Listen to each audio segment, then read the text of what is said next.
The sound came just before dawn, a soft scratching against glass, so gentle that Dr. Catherine Morrison almost thought she had imagined it. She had been awake for hours anyway, staring at the ceiling of her small bedroom, wondering what she was supposed to do with the rest of her life. Retirement, they had told her, would be peaceful. They said she had earned it after 32 years of caring for wildlife in zoos and reserves across 3 continents. They did not mention the silence that would follow, the terrible, crushing silence of a life suddenly without purpose. Kate pushed herself up from bed, her joints protesting slightly as they always did these days, and walked barefoot across the cool tile floor toward her kitchen. The house she had rented sat on the very edge of Kruger National Park, a simple structure with faded yellow walls and a tin roof that sang when it rained. Through the window, the African sky was just beginning to lighten, that brief moment between night and day when the world holds its breath. And there, on her wooden porch, sat a leopard cub. For a moment, Kate simply stared. In all her years working with wildlife, she had never seen anything quite like this. The small creature sat upright on his haunches, one tiny paw raised and pressed against her glass door as if knocking. His amber eyes, impossibly large in his small face, looked directly at her with an intensity that made her breath catch. He could not have been more than 3 months old. His golden coat was dusty, the rosette still forming in that soft pattern unique to very young leopards. Even through the glass, Kate could see he was thin, too thin. Her professional instincts kicked in immediately. She scanned his body for injuries, looking for blood, broken bones, obvious trauma. But there was nothing like that. He was simply malnourished, exhausted, and clearly alone. A cub that young should have been with his mother, learning to hunt, learning to survive. Instead, he was here at her door, looking at her as if he knew exactly who she was and what she could do. Kate knew she should not open that door. Every rule she had ever followed, every protocol she had ever enforced, screamed at her to call the park authorities and let them handle it. Wild animals, even orphaned ones, especially predators, should never become dependent on humans. She knew this. She had spent 3 decades explaining this to well-meaning people who wanted to help. But she opened the door anyway. If you believe in the incredible bonds between humans and animals, if you believe that sometimes the universe brings exactly who we need into our lives at exactly the right moment, then please subscribe to Wild Heart Stories. Every subscription helps us share more of these extraordinary true stories that remind us we are all connected in ways we are only beginning to understand. These stories matter. Your support helps us keep telling them. The cub did not move when the door opened. He simply sat there looking up at Kate, waiting. She knelt down slowly, keeping her movements calm and predictable. Up close, she could see the dust on his whiskers, the slight tremble in his small body, the way his ribs showed just a bit too clearly under his fur. "Where is your mother?" Kate whispered, though she already knew the answer. Leopard mothers do not abandon their cubs. Something had happened to her. Poachers, perhaps? Or another predator? Or simply one of the 1,000 dangers that make the African bush both beautiful and brutal? The cub made a sound, a small chirping mew that leopard cubs use to call their mothers. It was one of the saddest sounds Kate had ever heard. She stood up and went back inside, her mind racing. This was wrong. She should not interfere.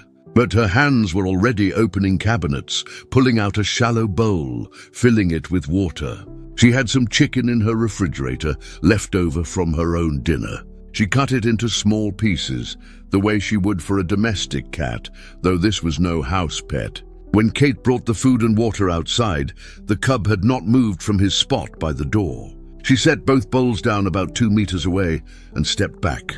For a long moment he did not react. Then slowly he stood and walked to the water. He drank deeply, desperately, and Kate realized he had been dehydrated as well as hungry. After the water, he approached the chicken more cautiously, sniffing it carefully before taking a small piece. Then another. Then he ate everything in the bowl. Kate watched from her doorway as the sun rose fully, painting the sky in shades of orange and pink that only Africa seems capable of producing. The cub finished eating and sat back on his haunches, looking at her again. In that moment, Kate felt something she had not felt in the year since she retired. She felt needed. Catherine Morrison was 58 years old, and until last year, she had been one of the leading wildlife veterinarians in southern Africa. She had worked in major zoos in Europe and America, spent 15 years at a private reserve in Botswana, and consulted on conservation projects from Kenya to Cape Town. She had delivered elephant calves, treated injured lions, performed surgery on everything from meerkats to buffalo. Her ex-husband used to joke that she loved animals more than people. He was probably right. That was likely why they divorced. Kate had never wanted children. Her work was her family. The animals were her purpose. And when her body started to slow down, when the long hours and physical demands became too much, when the board of directors suggested it might be time to step aside for younger veterinarians with steadier hands, she agreed. She told herself she was ready for a quieter life. She was not ready, not even close. Kate had moved to this small house 8 months ago, thinking that being near Kruger would be enough. She could observe wildlife, take photographs, enjoy nature without the responsibility. But observation was not the same as purpose. Photography was not the same as healing. Every day felt emptier than the last. Until that morning, until a 3-month-old leopard cub decided to sit on her porch and change everything. After he finished eating, Kate did what she knew she should have done from the beginning. She called the park rangers. She explained the situation, described the cub's condition, gave them her location. They said they would send someone, but it might take a few hours. They were dealing with a suspected poaching incident on the northern border. Everything was always urgent in conservation work. While Kate waited, she brought out an old blanket and spread it on the porch. The cub, surprisingly, walked over and settled onto it, curling into a tight ball. Within minutes, he was asleep. Kate sat nearby in her weathered plastic chair, watching his small sides rise and fall with each breath. Even in sleep, his paws twitched occasionally, and small sounds escaped his throat. He was dreaming. Kate wondered what orphaned leopard cubs dreamed about. The ranger who arrived was a young man named Thabo, barely 30, with the lean build and confident movements of someone who had grown up in the bush. He examined the cub carefully, professionally, while Kate stood back and tried not to interfere. Old habits died hard. No injuries, Thabo confirmed. Just malnourished and dehydrated. You did the right thing giving him food and water. Probably saved his life. What happens now? Kate asked, though she already knew. We take him to the rehabilitation center in Hoedspruit. They will care for him, assess whether he can be released back into the wild. If he is too young, if he cannot learn to hunt, he might need to go to a sanctuary. Kate nodded. This was the correct protocol. This was what she would have recommended herself if someone had called her with this situation when she was still working. Bilbo picked up the cub, who barely stirred, still exhausted from whatever journey had brought him to Kate's door. As they loaded him into the ranger vehicle, the cub opened his eyes briefly and looked back at her. Those amber eyes seemed to ask a question Kate could not answer. After they left, Kate cleaned up the bowls, folded the blanket, and went inside. The house felt even emptier than before. She tried to distract herself with chores, with reading, with anything, but her mind kept returning to those amber eyes, that small chirping mew, the way he had trusted her enough to sleep on her porch. Kate told herself it was better this way. The cub would get proper care. He would be evaluated by experts. He would have a chance at a real life, either in the wild or in a sanctuary where he could live with his own kind. Her involvement had been temporary, emergency care only. That was how it should be. That night, Kate barely slept. She kept imagining the cub waking up in a strange place, surrounded by unfamiliar sounds and smells, wondering why the person who fed him had disappeared. She told herself she was being ridiculous, projecting human emotions onto a wild animal. But she had worked with leopards before. She knew how intelligent they were, how capable of forming bonds, how long their memories could be. The next morning, Kate woke before dawn again. This time, she knew why she had been restless. Some part of her had been listening for that soft scratching sound. But there was nothing. The house was silent, except for the usual sounds of the African morning, birds calling, insects buzzing, the distant cough of a lion somewhere in the park. Kate made coffee and sat on her porch as the sun rose, feeling foolish for hoping. The cub was at the rehabilitation center, probably sleeping in a warm enclosure, being cared for by trained professionals. He had no reason to return here. He probably did not even remember her. Then she heard it. That small chirping mew? Kate stood up so quickly she nearly spilled her coffee. And there he was, sitting in exactly the same spot as yesterday, one paw raised to her door, amber eyes looking at her with what could only be described as recognition. He had come back. Thabo returned with the ranger vehicle less than an hour after Kate called. This time he looked more puzzled than concerned. He walked out of his enclosure during the night, Thabo explained. We thought maybe a fence was damaged, but everything was secure. He just left and somehow found his way back here. That is more than 15 kilometers through the bush, Dr. Morrison. A cub that young should not be capable of that kind of navigation. They stood on Kate's porch, looking at the small leopard who had once again made himself comfortable on her blanket. He watched them watch him, completely calm, as if this was the most natural thing in the world. What do you want me to do? Kate asked. Thabo rubbed his face, clearly trying to figure out the same thing. We can take him back again. But if he keeps returning, that creates a problem. A leopard who fixates on a human location, who loses his fear of people, that is dangerous. For him and for you. He is not aggressive, Kate said quietly. He's just lost. I know, Thabo sighed. Let me talk to my supervisor. In the meantime, do not feed him, okay? Do not encourage this behavior. Maybe he will get bored and leave on his own. After Thabo took the cub back again, Kate tried to follow his instructions.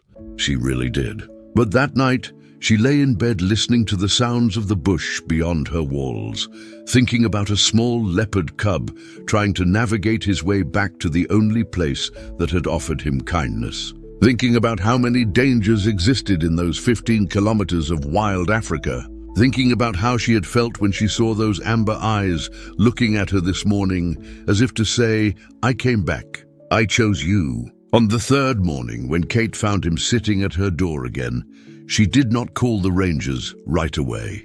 She sat down on the porch beside him, keeping a respectful distance. I do not know what you want from me, Kate said softly. I do not know why you keep coming back. But if you are going to keep doing this, we need to establish some rules. The cub tilted his head slightly, as if listening. In the growing light of dawn, Kate could see he was even thinner than before. All that walking, all that energy expended to return here, and no one was feeding him at the rehabilitation center anymore because they kept hoping he would settle in and accept his new situation. I cannot keep you, Kate told him firmly, as much to herself as to him. You are a wild animal. You belong in the wild, not with a retired veterinarian who barely knows how to take care of herself anymore. But I also cannot watch you starve yourself trying to get back here. Kate went inside and prepared food again. Just a small amount, just enough to keep him alive. When she brought it out, he ate with the same desperate hunger as before, and something in her chest tightened painfully. This was how it started. This was how the next 10 days unfolded. Every morning, just before dawn, the cub would appear at Kate's door.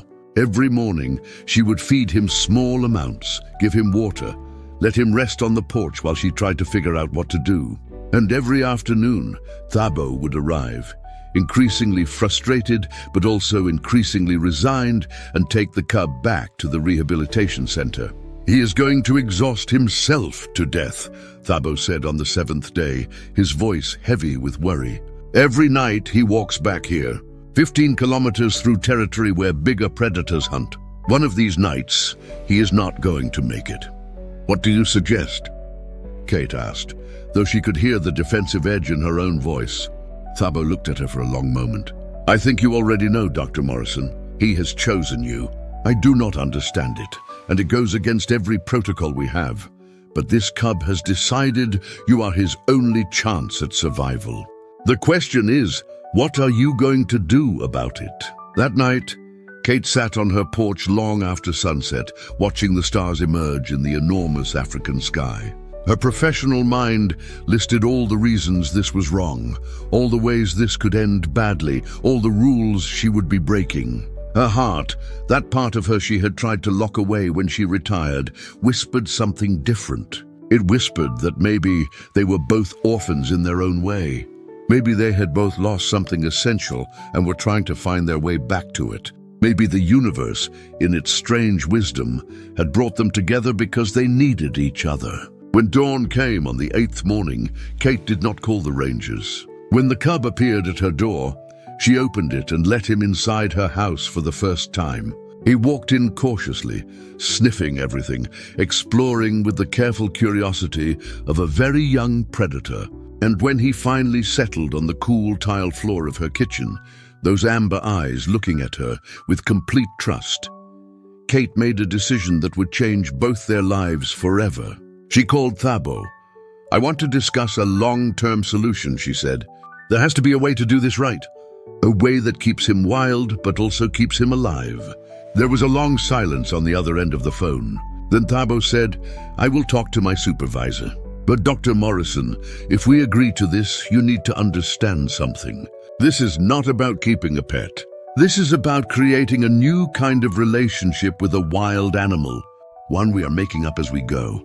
One that has no handbook, no proven method, no guarantee of success." "I know," Kate said, watching the small leopard who had somehow decided she was worth 15 kilometers of dangerous walking every single night. "I know exactly what this is."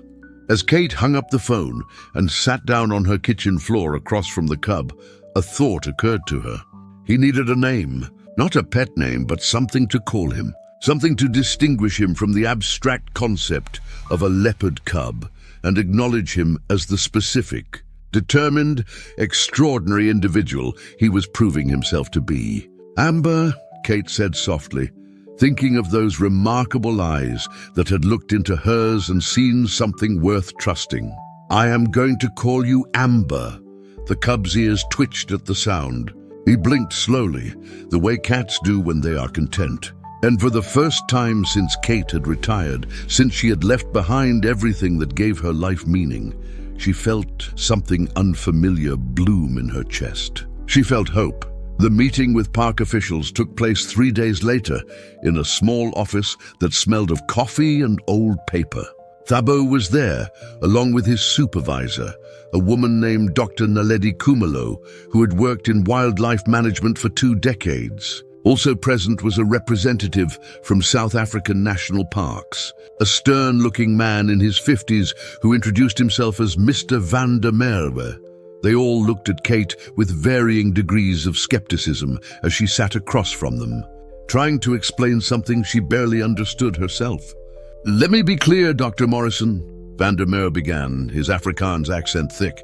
"What you are proposing is highly irregular. We do not have protocols for this situation because it should not exist. Wild leopards do not adopt humans as surrogate family members. And yet," Kate said carefully, "this one has. The question is not whether it should happen. It already has happened. The question is what we do about it now." Dr. Kumalo leaned forward, her dark eyes thoughtful. "You have experience with big cats, yes? 32 years in wildlife veterinary medicine. You understand the risks, the challenges, the very real possibility that this could end badly for you or for the cub." "I understand better than anyone in this room," Kate replied, "which is exactly why I am the right person to attempt this. I know leopard behavior. I know their diet, their medical needs, their psychology. And most importantly, I know that the standard approach is not working. Ember has proven that he will die trying to get back to my house if we keep removing him. So we either try something different or we accept that we have condemned him to death through our own inflexibility." The room went quiet. Thabo cleared his throat. "I have been watching this situation develop for over a week now. The cub shows no aggression toward Dr. Morrison. He's not becoming habituated to humans in general, only to her specifically. And honestly, every day he survives is a day we did not expect. His determination is remarkable." Van der Merwe shook his head. "If we allow this, if we create some kind of official exception, it sets a precedent. Every person who finds an orphaned cub will think they can keep it. Then do not make it official, Kate suggested. No press releases, no public acknowledgement. Just a quiet understanding that in this specific situation, with my specific credentials and location, we are trying an experimental approach to see if a semi-wild arrangement can work. If it fails, we revert to standard protocol. If it succeeds, we learn something new about flexibility and conservation. Dr. Kumalo studied Kate for a long moment.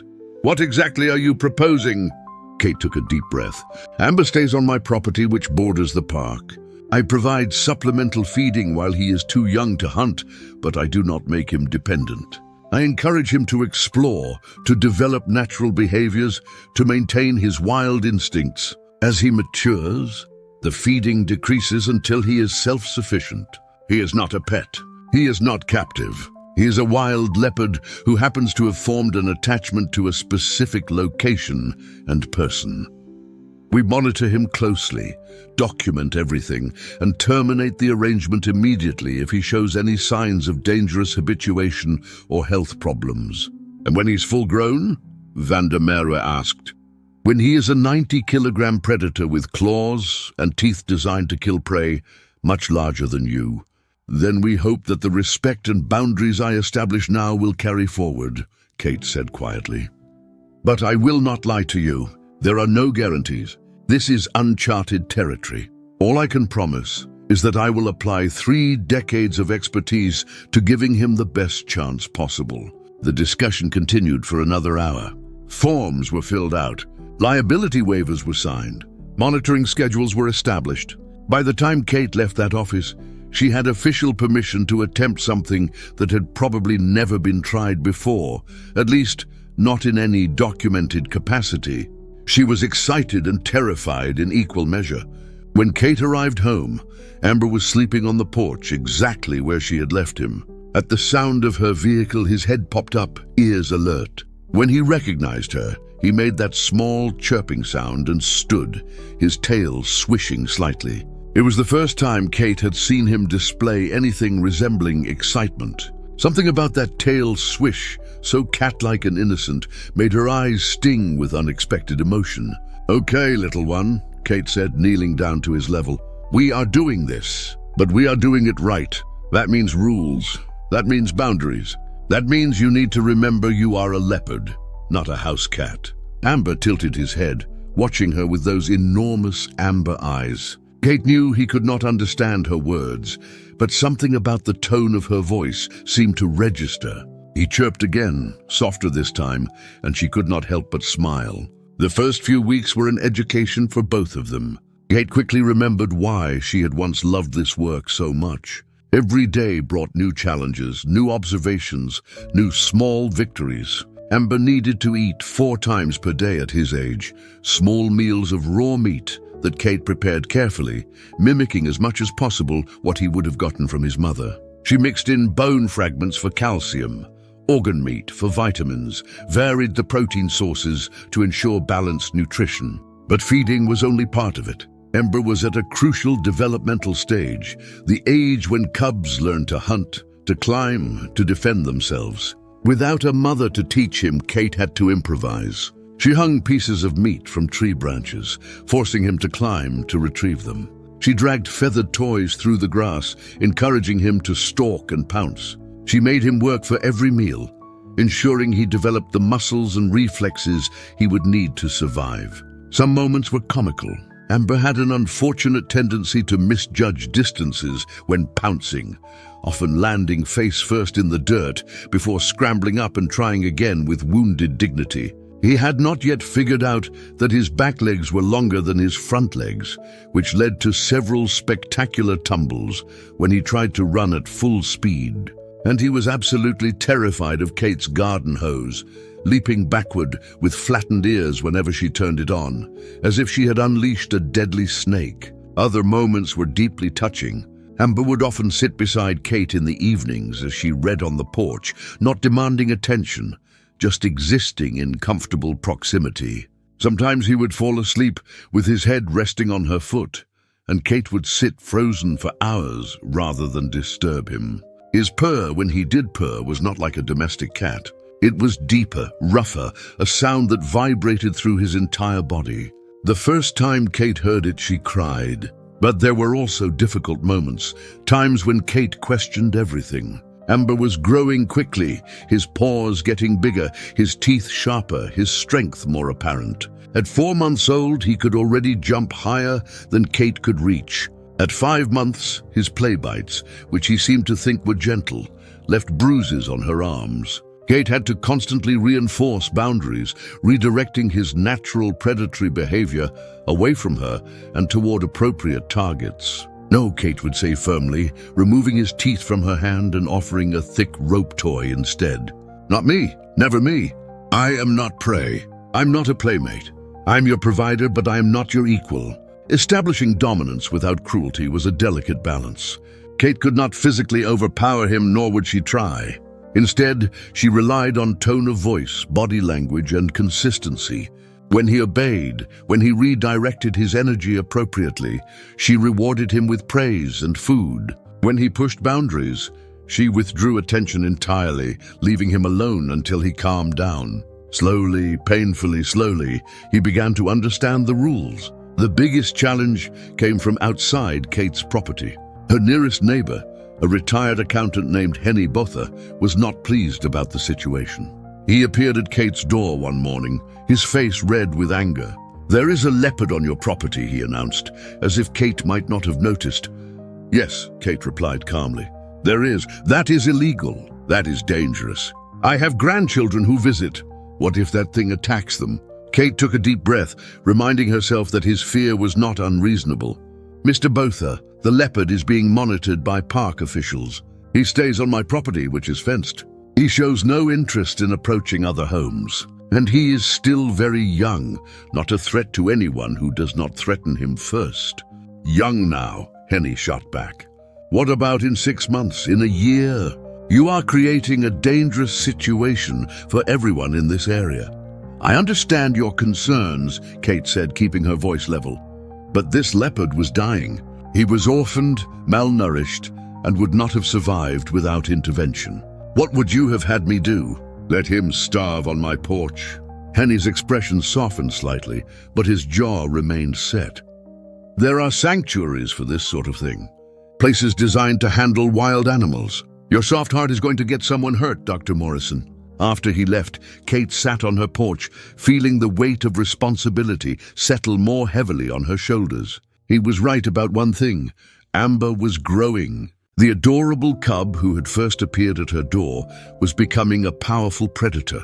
Every day, he looked a little less vulnerable and a little more dangerous. The question was whether the bond they were forming would be strong enough to override his predatory instincts when he reached full maturity. The Beau visited weekly to check on their progress, documenting Amber's weight, behavior, and development.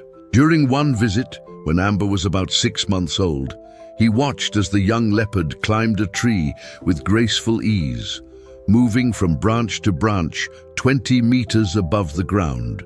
"He is doing well," Thabo admitted. "Better than I expected, honestly. His hunting skills are developing. I've seen him catch birds, rodents, even a small antelope last week. He is learning to be a leopard, but," Kate asked, hearing the unspoken concern in his voice, "but he still sleeps on your porch every night. He still waits for you every morning. He is surviving, Dr. Morrison, but he is not independent. What happens when you are not here anymore?" The question hung in the air between them. Kate had been avoiding thinking about it, but Thabo was forcing her to confront reality. She was 58 years old. She had high blood pressure, arthritis in her hands, and a family history of heart disease. She might have 20 good years left. She might have 5. What happened to Amber if she died suddenly? Would he transfer his attachment to another human, creating problems for the park? Would he starve, having lost the person who had become the center of his world? "I do not know," Kate admitted quietly. "I'm making this up as I go along, Thabo. Every single day, I am trying to balance keeping him alive with keeping him wild, and I have no idea if I am succeeding at either." Thabo put a hand on Kate's shoulder. "For what it is worth, I think you are doing something remarkable. I think you are trying to solve an impossible problem with compassion and intelligence. But you need to start thinking about the long term, about transitioning him toward independence. Because one day, whether you want to or not, you are going to have to let him go. That night, Kate could not sleep. She lay in bed listening to Amber moving around on the porch, the soft pad of his paws, the occasional scratch of claws on wood. He was so much bigger now. At 6 months old, he weighed close to 20 kilograms. His spots were fully defined, his muscles well developed, his movements confident and powerful. He was becoming magnificent, but he was also becoming hers, and she was becoming his, and that was the problem. They were forming a bond that defied nature, that went against every principle of wildlife management, that could end in disaster for both of them. And yet Kate could not bring herself to regret it, because every morning when she woke up and saw those amber eyes looking at her, she felt alive, in a way she had not felt since retiring. She felt needed, she felt purposeful, she felt like herself again. The turning point came during Amber's 7th month. Kate woke one morning to find him not on the porch, but standing in her doorway, inside her house. He had learned to open the screen door, a development that both impressed and concerned her. He stood there looking at her, his tail swishing slowly. "No," Kate said firmly, pointing outside. "You know the rules. Outside is your space. Inside is mine." Amber did not move. He tilted his head, studying her, and Kate could almost see the wheels turning in his leopard brain. He was testing her, seeing if the boundaries still held, curious about the spaces she had always denied him. Kate stood up slowly, making herself as large as possible, and moved toward him with deliberate confidence. "Out," she said, her voice lower, harder. "Now." For a moment they stood there, woman and leopard, both of them trying to figure out who was in charge. Then Amber huffed, turned, and walked back outside. But he stopped just beyond the doorway and looked back at Kate with an expression that was unmistakably smug. Kate started laughing. She could not help it. He was testing her, yes, but he was also playing. He was seeing what he could get away with, the way any young animal would. And when she enforced the boundary, he accepted it without aggression, without defiance. That was the moment Kate realized something crucial. Amber understood their relationship. He knew she was not his mother, not his littermate, not his prey. She was something else entirely, something without a name in leopard society. She was his anchor point, his safe harbor, his connection to the world of humans. But he was still a leopard, and that was exactly how it should be. As the months passed, Kate developed a routine that worked for both of them. Amber hunted in the early mornings and late evenings, bringing down small prey with increasing skill. Kate supplemented his diet only when necessary, gradually reducing the amount of food she provided. He spent his days exploring the property, climbing trees, sunbathing on warm rocks, engaging in all the natural behaviors leopards should engage in. And he spent his evenings on Kate's porch, sometimes sleeping, sometimes watching the world, sometimes just existing in companionable silence with the strange human who had become his unlikely family. Kate documented everything. She filled notebooks with observations, took hundreds of photographs, recorded videos of his development. Part of this was scientific, fulfilling her end of the agreement with park officials. But part of it was personal. She was chronicling something extraordinary, something that might never happen again. A wild leopard and a lonely woman, both orphaned in their own ways, both learning what it meant to share space without possession, to care without controlling, to love without domesticating. Because that was what this was becoming, though Kate hesitated to use the word love. Not the love of a pet owner, not the love of a mother, but something different. Something that honored his wildness while acknowledging their connection. Something that said, "I see you for exactly what you are, and I am honored to share this moment with you, however long it lasts." On the evening of Amber's 9th month, Kate sat on her porch, watching the sunset paint the sky in impossible colors. Amber lay on the wooden planks a few meters away, grooming himself with the meticulous attention cats bring to such tasks. He was huge now, easily 30 kilograms, his body long and muscular, his movements fluid and powerful. He looked like a leopard. He acted like a leopard, but every few minutes he would glance over at Kate, those amber eyes checking to make sure she was still there. "You are going to break my heart," Kate told him softly. "You know that, right? One day you are going to meet a female leopard, or establish your own territory, or simply decide that this strange arrangement we have is no longer necessary. And I am going to have to let you go. I'm going to have to watch you walk away and be happy about it, because that will mean I succeeded in keeping you wild." Amber paused in his grooming and looked at Kate.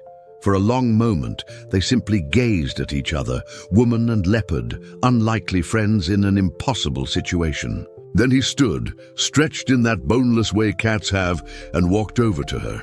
He bumped his head against her knee, once gently, before returning to his spot and resuming his grooming.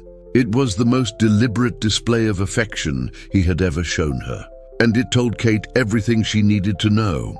They were going to be okay, both of them. Whatever happened next, however this story ended, they had given each other exactly what they needed. He had given her purpose. She had given him life. And in the space between those two gifts, they had created something rare and precious. Something worth every complicated, uncertain, beautiful moment. The first time Amber disappeared for an entire night, Kate barely slept. He was 14 months old by then, nearly full-grown, capable of taking down prey almost his own size. Kate knew this day would come. She had prepared herself for it, told herself she would be ready when he finally ventured beyond the boundaries of her property to explore the wider world that was his birthright. She was not ready. Kate spent that night pacing her small house, checking the porch every 20 minutes, listening for sounds that never came. By dawn, she had convinced herself that something terrible had happened. Another leopard had killed him. Poachers had found him. He had been injured and was lying somewhere in pain, alone, unable to make it back. Her imagination created 1,000 horrible scenarios, each worse than the last. Then, just as the sun broke the horizon, Kate heard that familiar sound. A soft chirp at her door. She nearly ran outside, relief flooding through her so intensely she felt dizzy. Amber sat on the porch looking completely unconcerned, grooming one paw as if nothing unusual had happened. There was fresh blood on his muzzle, evidence of a successful hunt. He glanced up at Kate, blinked slowly and returned to his grooming. "You could have at least left a note," Kate muttered, sinking into her chair, adrenaline slowly draining from her system. Amber ignored her, which was probably fair. That became the new pattern. Some nights, Amber would sleep on Kate's porch, as he had always done. Other nights, he would disappear into the darkness and return by morning, sometimes with fresh kills, sometimes just smelling of the bush, of freedom, of the wild spaces where Kate could not follow. Each absence got a little longer. Each return felt like a gift. Kate was learning to let go. It was the hardest thing she had ever done. By the time Amber turned 18 months old, he was magnificent. He weighed close to 45 kilograms of pure muscle and grace. His coat had developed into the stunning pattern unique to leopards, rosettes perfectly formed, colors rich and vibrant. His eyes had matured from the enormous amber of a cub to the intense, intelligent gaze of an apex predator. When he moved through the trees around Kate's property, he was liquid shadow, barely visible even when she knew exactly where to look. Tourists sometimes spotted him from the road that passed near Kate's house. She would watch them stop their vehicles, cameras clicking frantically, excited voices carrying on the wind. They saw a beautiful wild leopard. They did not know he was the same small, desperate cub who had once sat at her door begging for help. They did not know how many mornings Kate and Amber had shared, watching the sunrise together. They did not know that sometimes, when he thought Kate was not looking, he would rest his head on the porch railing and just breathe, as if the scent of her presence brought him some kind of peace. Thabo still visited monthly, though his documentation had shifted from concern to fascination. "You have done something remarkable here, Dr. Morrison," he said during one visit, watching Amber lounge on a high branch, completely at ease. "He is fully wild, self-sufficient, behaves exactly as a leopard should behave. But he maintains this connection to you, to this place. I have been studying leopards for 15 years, and I have never seen anything like it. Is that a good thing or a bad thing?" Kate asked. Thabo considered the question carefully. "I think it is simply a unique thing. Neither good nor bad, just different. You have proven that the line between wild and domestic is not as clear as we thought. That an animal can be completely himself while also maintaining a relationship with a human. That is going to change how we think about conservation, about rehabilitation, about the possibility of coexistence." But Kate was not thinking about conservation theories or academic papers.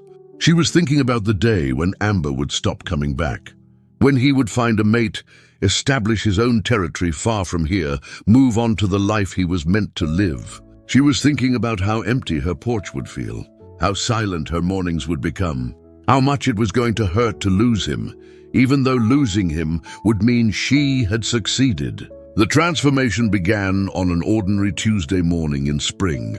Kate was reading on her porch, coffee growing cold in her hand, when she heard unusual sounds from the tree line. Amber emerged, but he was not alone. He was carrying something carefully in his mouth, moving with slow deliberation. As he got closer, Kate realized what it was. A baby impala, alive, Kate's breath caught.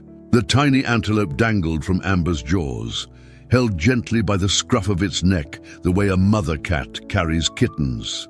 The impala was not struggling. It simply hung there, its large eyes wide but calm, as if it somehow understood it was not being carried by a predator, but by something else entirely. Amber walked directly to Kate's porch and laid the impala down carefully at her feet. Then he sat back and looked at her expectantly. For a moment, Kate could not move. She could only stare at this impossible scene. A leopard, a creature designed by evolution to be the perfect solitary hunter, had just brought her live prey and placed it at her feet like an offering, like a gift, like he was asking her to do something. Then Kate saw the injury. The impala's front left leg was twisted at an odd angle, clearly broken. This was why it had been separated from its herd, why it had become vulnerable to predation. But Amber had not killed it. He had brought it to Kate. "Oh," Kate whispered, understanding flooding through her. "Oh, Amber, you remember."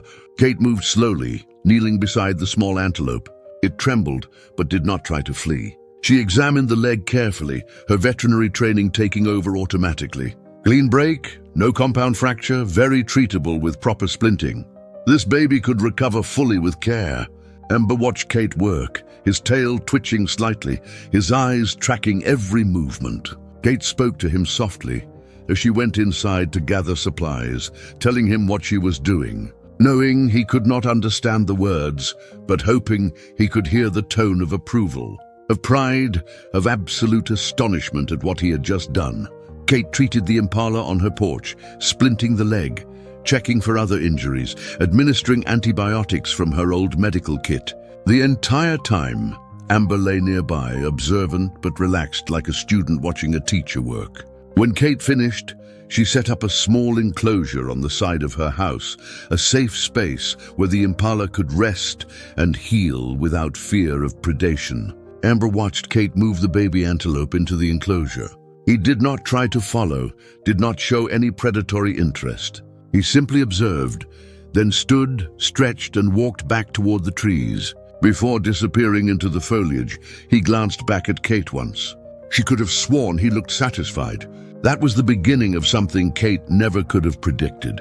Over the following months, Amber brought her 3 more animals. A baby warthog with a deep gash on its side, probably from a confrontation with thorns or another animal. A young mongoose with an infected paw. A bird with a damaged wing. Each time, he carried them carefully, placed them near Kate, and waited while she assessed and treated them. Each time, he showed no interest in harming them once they were in her care. He had learned, from watching Kate, from their years together, he had somehow understood that she was someone who fixed broken things. And now he was bringing her the broken things he found, trusting her to do what she did best. Kate started treating animals again, not in a clinic, not in an official capacity, just quietly in the small space beside her house. Word began to spread among her neighbors. People would call when they found injured wildlife, asking if it was true that the retired veterinarian with the Leopard was helping animals again. Some came with creatures they had found, wounded birds, orphaned mammals, victims of vehicle collisions. Kate never advertised. She never charged. She just did what she had always done, what she had always been meant to do. And Amber continued his patrols, continued his strange habit of bringing Kate patients. It became routine, this impossible collaboration between wild predator and human healer. He would hunt for himself, maintain his territory, behave exactly as a leopard should. But sometimes, when he encountered something injured and young and vulnerable, he would bring it to Kate instead of viewing it as food. Thabo was fascinated when Kate told him, "Do you understand what this means?" He asked, his voice filled with excitement. "He has not just maintained his wild nature while forming a bond with you. He has integrated both worlds. He is teaching us that animals are capable of far more complex thinking than we have given them credit for. That they can hold multiple concepts simultaneously, can make choices based on more than just instinct." But for Kate, it was simpler than that.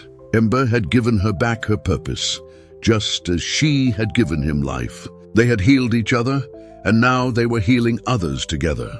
It was a circle, complete and beautiful, and Kate was grateful for every moment of it. The day Amber met Zara, Kate knew immediately that everything was about to change. He was 22 months old, in his prime, powerful and confident, and ready for the next phase of his life. She was a young female leopard, probably just reaching maturity herself, who had been moving through the area for several weeks. Kate had seen her tracks, heard her calls at night, watched Amber's behavior shift subtly as he became aware of her presence. On the morning they finally encountered each other, Kate was on her porch as usual. Amber appeared from the tree line, but this time a female leopard walked beside him. She was smaller than him, sleeker with beautiful markings and cautious amber eyes that assessed Kate carefully from a safe distance. Amber looked between them, his tail swishing in what Kate had learned to recognize as a sign of mild agitation or uncertainty. He was trying to introduce them.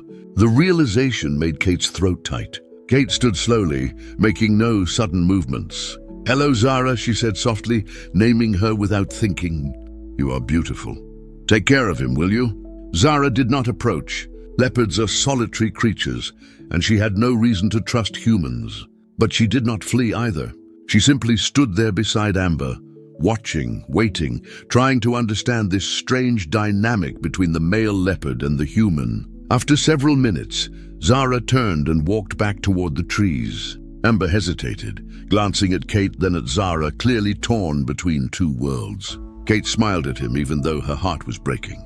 "Go on," Kate told him gently. "She is waiting for you." "This is what you are meant to do. This is what we have been working toward all along." Amber took a step toward the trees, then stopped. He looked back at Kate one more time, and in that moment, she saw everything they had shared reflected in his eyes. The mornings on the porch, the lessons learned, the trust built, the impossible friendship that had saved them both. Then he turned and followed Zara into the forest, and Kate was alone on her porch for the first time in nearly 2 years. The tears came then, hot and unstoppable.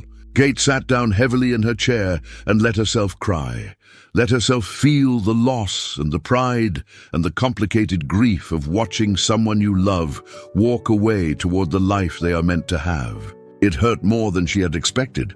It hurt more than she thought possible. But underneath the hurt, there was something else, relief, satisfaction, the bone-deep knowledge that she had done this right. Kate had taken a dying orphan and turned him into a thriving wild leopard, capable of forming his own family, maintaining his own territory, living the life nature intended. She had not kept him. She had not tamed him. She had simply loved him enough to let him be exactly what he was supposed to be. For 3 days, Amber did not return. Kate threw herself into caring for the animals currently in her enclosures, finding distraction in work, trying not to listen for sounds that did not come. Neighbors stopped by, bringing injured creatures, staying to chat, treating Kate as if she was running an actual rehabilitation center now. It was bittersweet, having purpose again, but without the presence that had made it all meaningful.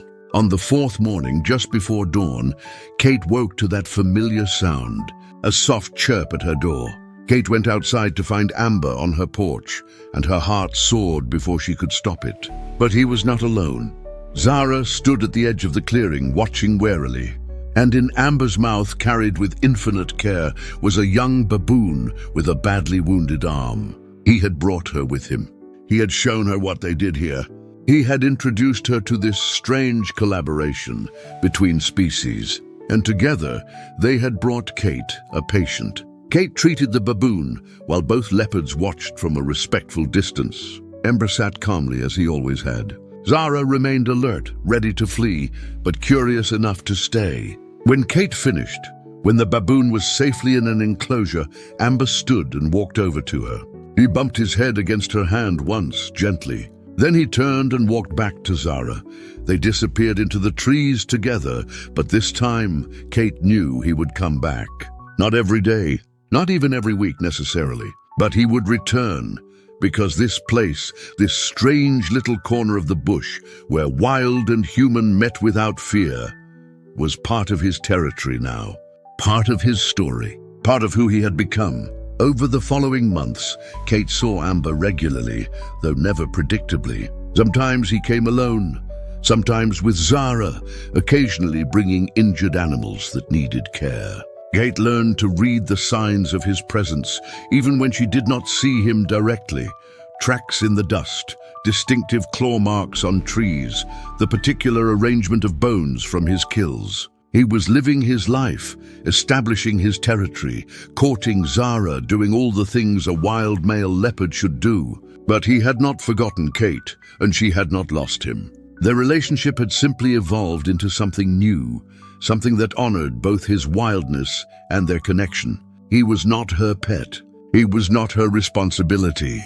He was a wild leopard who sometimes chose to bring the broken things he found to a human he trusted to fix them. One morning, almost a year after Amber had first walked away with Zara, Kate woke to find two leopards on her porch. Amber sat in his usual spot, looking relaxed and content. Beside him, Zara lay with two tiny cubs nursing at her side.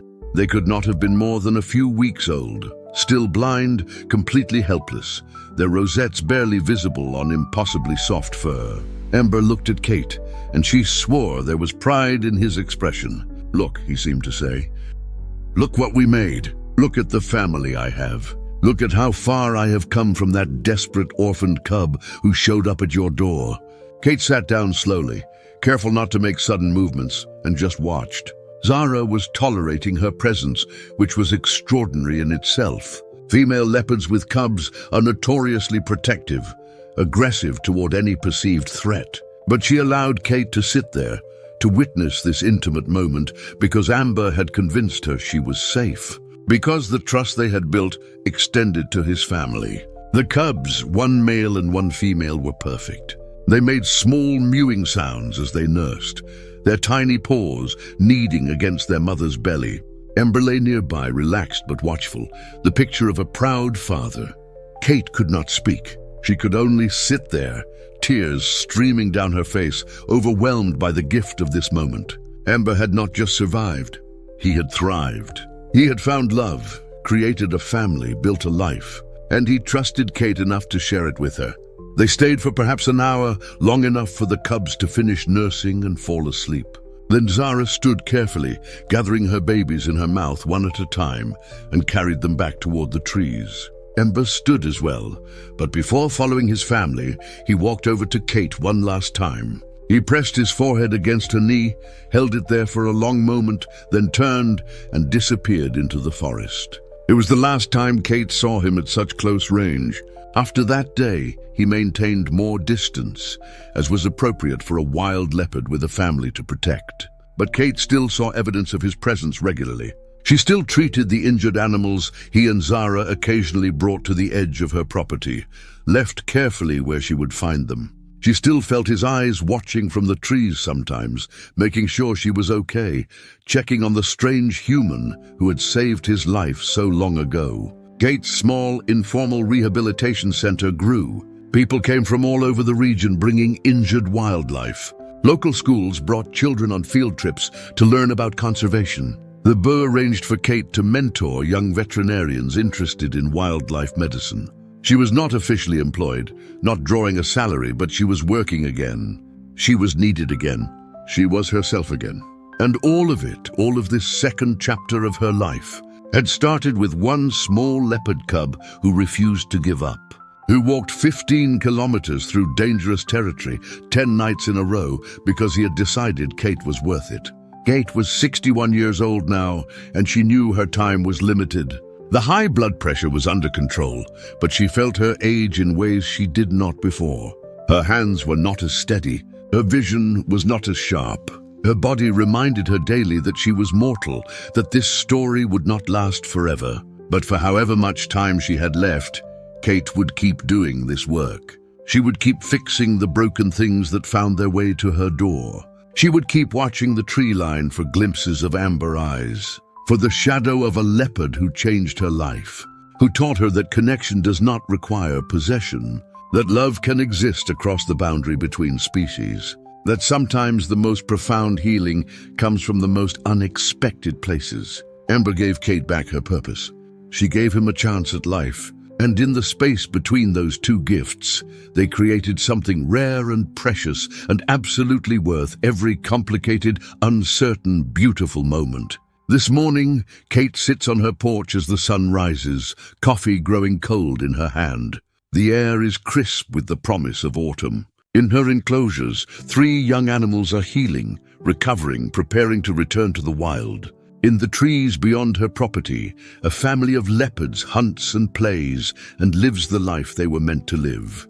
And Kate is here, in this small house on the edge of Kruger National Park, doing what she was always meant to do. Not because she planned it this way, not because she followed any handbook or protocol, but because one small, desperate, determined leopard cub decided she was worth trusting. Sometimes Kate still hears that soft chirping sound at dawn, though she knows it is probably just memory, the echo of something precious that once was. Sometimes she imagines she sees amber eyes watching from the shadows, though it is probably just light playing tricks on aging vision. But sometimes, just sometimes, when Kate looks out at the wild world beyond her porch, she sees clear evidence that she is not alone. Fresh tracks in the dust, a distinctive claw mark on her favorite tree. The remains of a kill left carefully where she will find it, as if to say, I am still here. I remember. I am grateful.